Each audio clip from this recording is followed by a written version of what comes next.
Iraq economic news and points to ponder Sunday morning, the 5th of October 25. Listen to the full version on the official dinarreport.com blog and become our supporter on Patreon. Economist. Controlling exchange rates is the responsibility of the central bank, and the challenges facing banks continue. Time. The 3rd of October 2025, 16 hours 11 minutes and 39 seconds reading. 90 times economic. Al-Farad News. Economic expert Salah Nouri affirmed on Friday that the financial system and exchange rate control are among the primary responsibilities of the Central Bank of Iraq, noting that the bank faces numerous challenges in this area. Nouri told Al-Farad news agency, the central bank faces challenges in light of the fact that many private banks operate outside its controls and conditions, in addition to the conditions set by the U.S. Federal Reserve regarding foreign currency transfers. He added, controlling exchange rates in the parallel market is difficult to completely eliminate. Rather, the solution lies in reducing price fluctuations through the flexibility of the central bank's tools in response to global fluctuations. Nouri continued, private banks' response and adaptation to the central bank's lending instructions contributes to revitalizing the Iraqi economy.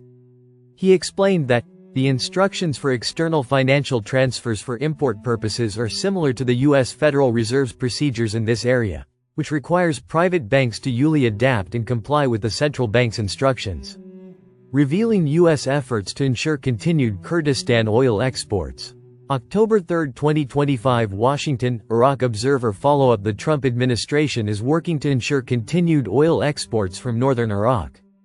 Resumed after a 2-year hiatus, in the long term to support the country's economy, generate gains for American companies, and counter Iran's influence in the region. According to a report published by the Asharq al-Awsat website, the United States is focused on ensuring the implementation of the oil export agreement and fulfilling its financial obligations. According to a senior U.S. State Department official who requested anonymity due to the confidentiality of the talks. The official added that, Washington has been working over the past weeks to bring international oil companies together with the Iraqi and Kurdish governments, an effort that included hundreds of phone calls and meetings that paved the way for reaching the agreement. The United States' role in resuming shipments through the pipeline to Turkey's Mediterranean coast also enhances the agreement's long-term sustainability. The current agreement is only valid until the end of the year, during which the parties are scheduled to hold talks on the company's dues, amounting to hundreds of millions of dollars, while Turkey is pushing for new terms for the transportation of crude. Secretary of State Marco Rubio explained last week in a post on the X platform that the agreement will deliver tangible benefits to both Americans and Iraqis, while reaffirming Iraq's sovereignty. According to Iraqi and Kurdish officials, U.S. pressure was a decisive factor in reaching the export agreement. And Washington is now seeking to transform it into a long-term agreement that also protects the interests of American companies. UN warns of Iraq's reliance on oil to secure salaries. October 4, 2025 New York, Iraq Observer follow-up. The United Nations Development Programme warned on Saturday that Iraq's continued dependence on oil to secure salaries.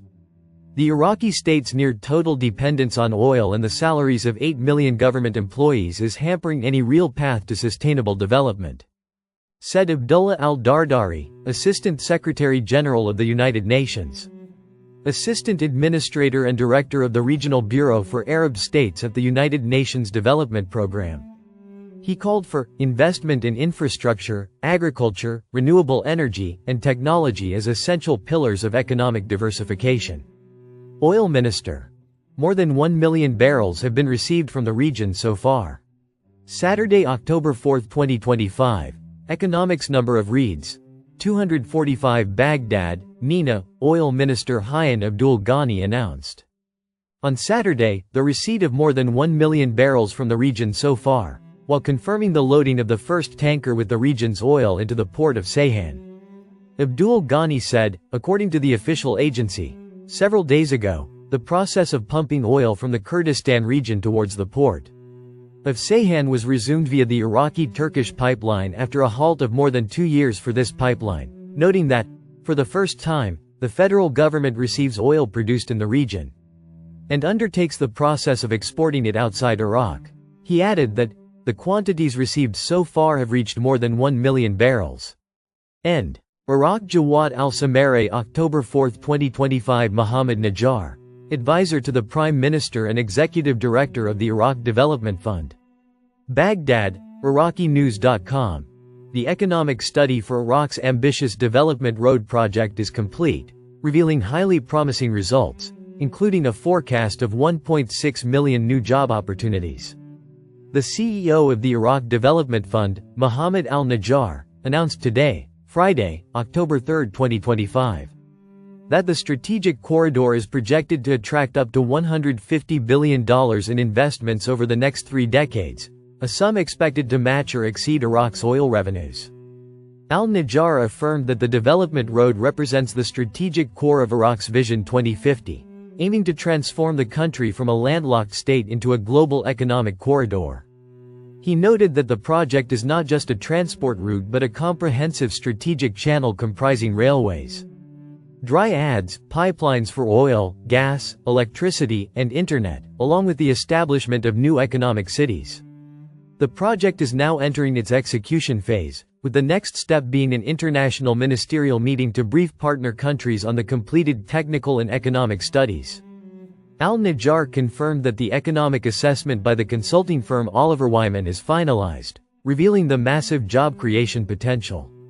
Following the ministerial meeting, the study will receive final approval, followed by the launch of a major campaign to invite international investors. Al-Najjar stressed that international interest in the project has significantly increased.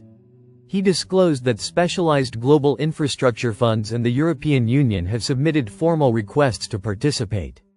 The next steps also include establishing 2 key entities: a commercial company to handle the project's business aspects and a governmental body to manage its sovereign affairs.